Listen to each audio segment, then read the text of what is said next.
મિત્રો good morning, શુભ સવાર, જય શ્રી કૃષ્ણ. આજે બીજો શુક્રવાર છે શ્રાવણ માસનો. તો ઘણા ઘરોમાં જીવંતિકા માતાનું વ્રત કરવામાં આવ્યું હશે. તો આજનો દિવસ તો ખરેખર શુભ જ છે. છતાં પણ દરેક મિત્રોનો દિવસ શુભ રહે, ખૂબ જ ઉત્સાહપૂર્વક રહે. જીવનમાં જે વિચાર સાથે તમે નીકળ્યા છો ઘરની બહાર, એ તમારો આજનો દિવસ સફળ પૂર્ણ થાય અને ખૂબ જ સારો દિવસ રહે એવી મારા તમામ મિત્રોને મારા તરફથી શુભેચ્છા છે. મિત્રો અહીંયા બ્રેકફાસ્ટમાં અમારા દરેકનું ફેવરેટ છે અપમ, અને ખરેખર મજા આવે છે. ખાલી એક તવો લેવાની જરૂરત છે ડીમાર્ટમાંથી, એ બી સસ્તો જ મળે છે. અને ખીરું જે રેડીમેડ હોય છે એમાં બધું મિક્સ નાખી દો અને આનંદ લેવાનો, મજા આવે. મિત્રો વાતાવરણ વરસાદી સવારથી જ છે. આજેનો ડાર્ક જામી ગયું છે. જો થોડો ઘણો તો વરસાદ પડ્યો છે, થોડી વાર પછી પાછો સ્ટાર્ટ થશે. તો મિત્રો આજે આનંદની અનુભૂતિ થઈ રહી છે ભાઈ, કેમ કે ઘરનું કામ છે. હવે મારા 3 દિવસ કમ્પ્લીટ થઈ ગયા છે. અહીંયા મારા વાઈફના હાથમાં સોંપાઈ ગયું છે વર્ક. તો સવારથી લાગુ પડ્યું હતું આજે તમને ઉઠીને નહીં ધોઈને. અને જો છે આ છે બ્રેકફાસ્ટમાં તો અપમ હમણાં જ. ખરેખર તમે ટ્રાય કરજો. આ જે નોર્મલ જ ડીમાર્ટમાંથી કે નેશનલમાંથી મળી હશે અને સારું લાગે છે. દરેક એજના વ્યક્તિને સારું લાગે. બસ તો આજે કામ પર ફોકસ કરીશું. કામ ઘણું પછી પેન્ડિંગ થઈ ગયું છે ધીમે ધીમે કરતા, કેમ કે એક સમયની મર્યાદા હોય છે મારા કામમાં. પણ સારું છે કે વર્ષોથી મિત્રોના કામો કરીએ છીએ એટલે બચારા સમજે છે ભાઈ દરેકની પરિસ્થિતિ. અને મેં તો મારા કામને સાચું કોઈ એટલા માટે જ પસંદ કર્યું છે કે પરિવારને પણ સમય આપી શકું, પોતાને પણ સમય આપી શકું. તો આ પ્લસ પોઈન્ટ છે. મિત્રો આવી ગયા છે અહીંયા જીમ પર. એકચ્યુઅલી જીમ જ્યારે આવ્યો ને મૂડ ઓછો હોય ને તો બોડી વોર્મઅપ કરવામાં ખૂબ તકલીફ પડે. અને જ્યાં સુધી વોર્મઅપ ના થાય ને ત્યાં સુધી ડમ્બેલ્સ વેટ ઉપાડવાની ઈચ્છા જ નથી થતી. અને એકચ્યુઅલી ઉપાડવું બી ના જોઈએ, નહીં તો મસલ થાવ બ્રેક થઈ જાય. ધીરે ધીરે કરીને ક્યારેક એમ સમયનો અભાવ રહે છે, નહીં તો તમે લાંબુ કદાચ વોર્મઅપ ના થાય તો મેં અગાઉ આવા નુસ્ખા કરેલા છે કે ક્યારે મૂડ ના હોય તમારું તો તમે ચાલો ને લોંગ રૂટમાં. આ જો બીજા કામથી આવ્યા હતા અને અહીંયા કે ચલો ગાર્ડનમાં લઈ ચલો કે અમને એમ કરીને એન્જોય ચાલુ થઈ ગયો હોય. જો કે હાલ મિત્રો મિડલ ક્લાસ પરિવારમાં ઘરે ઘરે ઘંટી તો અવેલેબલ થઈ ગઈ છે. ઘરે લોટ પતી ગયો હતો તો અહીંયા ઘંટી આવ્યા હતા અને આ માહીને યાદ આવ્યું કે ભાઈ ચલો ગાર્ડનની જોડે છે તો કે હું બી આવું. એ બાને રમવા આવી ગયો. હવે 5-10 મિનિટ એને રમાડીને પછી નીકળીશ. એકચ્યુઅલી ઘંટી હોય છે પણ એ કેવું થાય કે એનું સાફસૂફ કરવું અઘરું થઈ જાય છે.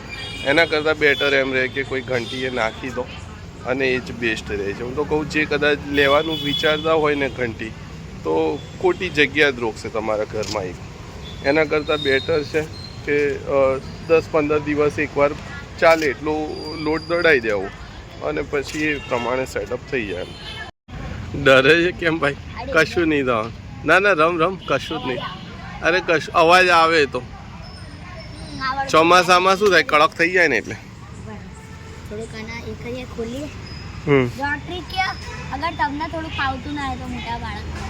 આ રીતે બેસવાનું.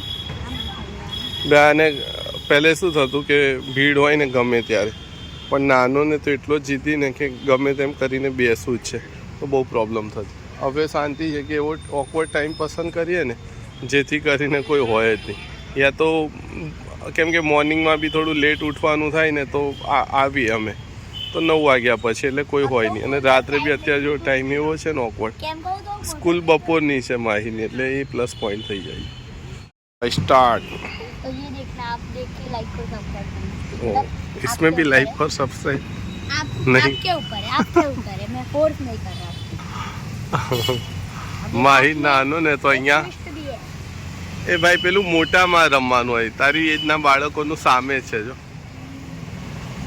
એની અંદર વે એમાં જ રમાય. ચાલ કંઈ મોટું નથી, હું તને પકડીશ ને. માહી નાનો ને ત્યારે જબરજસ્તી અહીંયા આના પર ચડાવડાવું. ચલો ભાઈ ચલો. અને પછી આપણે જવાનું જ ખબર છે ને ઘરે બીજા કામથી આવ્યા. હા આપણે તો લોટના કામથી આવ્યા હતા. હા ભાઈ ઓ સ્પાઈડરમેન નીચે આવી જા ધીમે ધીમે તો આપણે તો હવે તારી હાઈટ વધી ગઈ એટલે તું ફાસ્ટ આવી. તારી ઉંમરના બાળકો માટે સામે છે, સામે આવી જાય એવું હોય.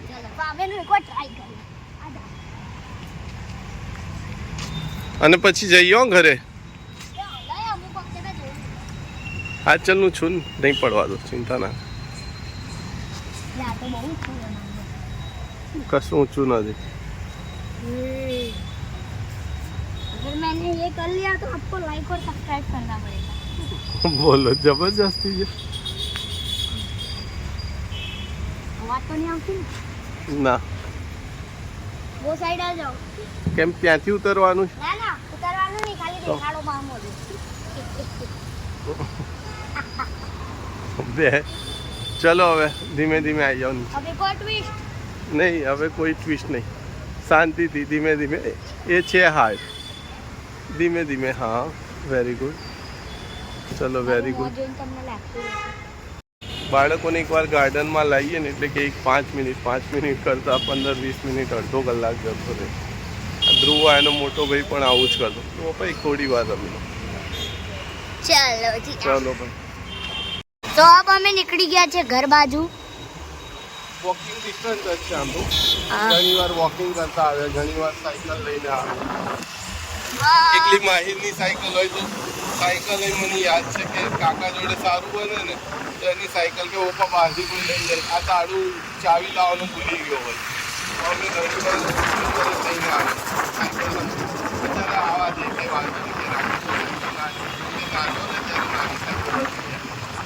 તો મિત્રો ખાણીપીણીનો સેકન્ડ રાઉન્ડ પણ સ્ટાર્ટ થઈ ગયો છે અમારા ત્યાંથી. અને ભાઈ કેવું છે, આ રોટલી ગરમ કરવાની છે? એટલે આમાં પાછું પ્રોફેશનલ શું હોય સમજો, વિચારો શબ્દો જો બાળકોના પ્રોફેશનલ રીતે. તો ડિઝાઇનિંગ છે પ્રોફેશનલ. કંઈ નહીં, ચલો તો ગરમ કરું, મિયોનીઝ લગાવું અને ચીઝનો પાસ્તાનો સોસ લગાવું. બસ ડન. કેમ કે ચીઝ પતી ગઈ છે આજે, જવાયું નથી લેવા. એ તો સાંજ પડે ચીઝ રોટલીમાં ચીઝ રોટલી બોલ. તો બીજા મતલબ બીજા રાઉન્ડનો આ બની ગયો છે નાસ્તો. હવે એકવાર નાસ્તો બની રહ્યો છે હજુ. શું થયું ધ્રુવ? આવો જ ને પાછો જાય બહાર.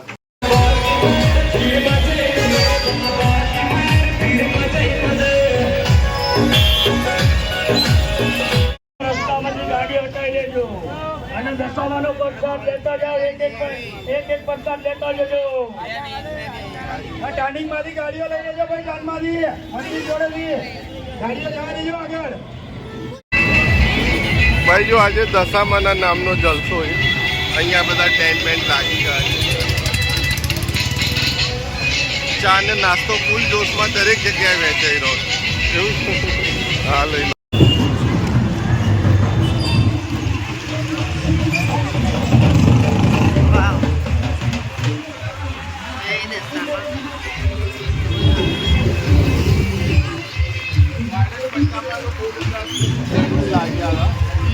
ઘણા બધા ટેન્ટમાં ઘણો બધો પ્રસાદ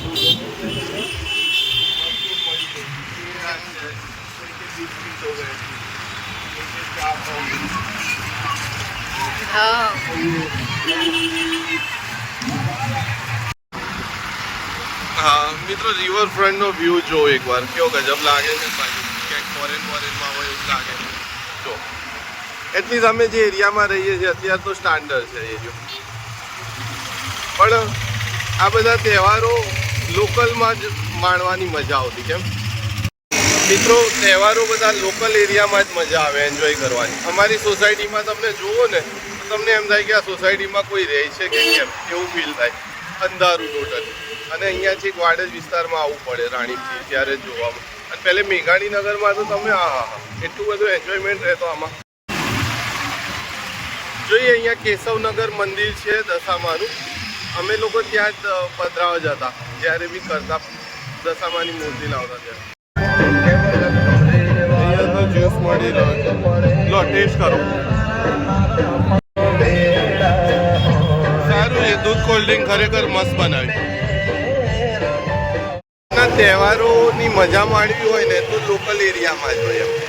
અમે તો જ્યાં રહીએ છીએ ને ત્યાં આસપાડોશમાં બજાર બી નથી. ઘણી વાર મેં શેર કર્યું કે શાકભાજી લેવા જવું હોય તો જવું પડે બસમાં અથવા રિક્ષા ઓટો યા કોઈ વાહન લઈ. એટલે આવું છતાં આજે એન્જોય ઘણો કર્યો. ઘણા ખરા સ્ટોલ ઉપર જઈને ટેન્ટ ઉપર જઈને અલગ અલગ વસ્તુઓ ટેસ્ટ કરી. છેલ્લે દૂધ કોલ્ડ ડ્રિંક આના કરતાં વિચારતા હતા અને ત્યાં બધા પેલા રોકે ને સામેથી એટલે એવું થયું એટલે પછી ઊભા રહ્યા અને ભાઈ એકમાંથી બંને ટેસ્ટ કર્યો. સારું હતું દૂધ કોલ્ડ ડ્રિંક. લાસ્ટ ટેસ્ટ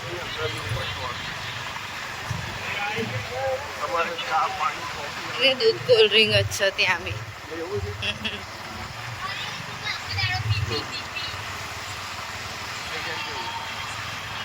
એ કાલ તો ના નથી વચ્ચે ઊભા તો અહીંયા સારું હતું.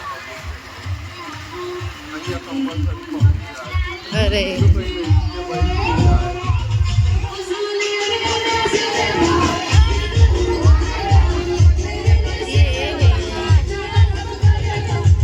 બરોબર. એક સાઈડ તો લઈ લેવા તો ગાડી એક સાઈડ સાઈડમાં લઈ લે.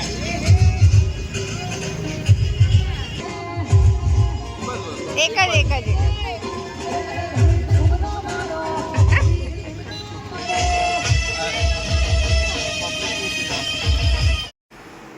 મિત્રો ટેકનોલોજી જેમ જેમ આગળ વધી એમ એવું ફીલ થાય કે દુનિયા કેટલી નાની થઈ ગઈ છે. એકચ્યુઅલી એવું થાય છે કે જે આ વેડિંગ આલ્બમના ડિઝાઇનિંગ વર્કના કામ સાથે જોડાયેલો છું. છેલ્લા 8-10 આલ્બમમાંથી 1-2 કસ્ટમર એવા હોય કે જે આપણા દેશમાં હોય જ નહીં, જે ફોરેન કન્ટ્રી અમેરિકા છે, અલગ અલગ દેશોમાંથી કેનેડા છે, એ ટાઈપના ત્યાંથી કસ્ટમરોના કોલ આવે અને કરેક્શન થાય. તો એક સમય મેં એવું પણ જોયું કે કસ્ટમરના કરેક્શન માટે તેમના ત્યાં જવું પડતું. સારું બી લાગતું ક્યાંક કોઈ એ બાને એક રૂટીન કામમાંથી થોડા બહાર આવીએ અને કસ્ટમરના ત્યાં જઈએ. પણ ઠીક છે, આ ટાઈપનું છે. એક ટેકનોલોજી જેમ જેમ આગળ વધી રહી છે એમ કોઈ અલગ અલગ સોશિયલ મીડિયા દ્વારા કે અલગ અલગ વર્ક દ્વારા બધા એકજૂટ થઈ રહ્યા છે. તો સારી બાબત છે. આજનો દિવસ તો ખૂબ જ કામ અને ભાગદોડ ભર્યો રહ્યો. મારું પોતાનું વર્કલોડ ખૂબ વધી ગયું છે અને મેક્સિમમ સમય એમાં જઈ રહ્યો છે.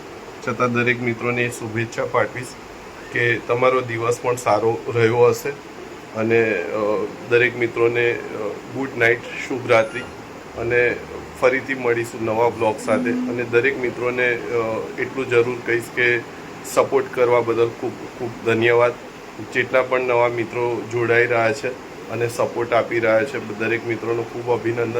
અને મળીશું ફરીથી કાલે નવા બ્લોગ, નવા ઉત્સાહ, નવા વિચારો સાથે.